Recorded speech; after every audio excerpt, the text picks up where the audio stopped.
Champions লিগের quarter ফাইনালে দুইটা ইংলিশ ক্লাব ছিল, দুইটা জার্মান ক্লাব ছিল, তিনটা স্প্যানিশ ক্লাব ছিল, একটা ফ্রান্সের ক্লাব ছিল।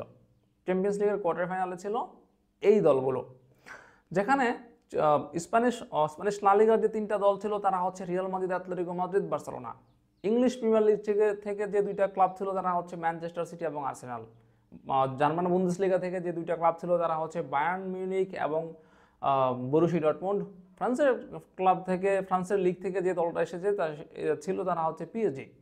এই 8টা দল নিয়ে তৈরি হয়েছিল বা গঠিত হয়েছিল চ্যাম্পিয়ন্স লিগের কোয়ার্টার ফাইনাল। সেখান থেকে চ্যাম্পিয়ন্স লিগের সেমিফাইনালে যে 4টা দল উঠেছে সেখানে কিন্তু কোনো ইংলিশ ক্লাব নেই।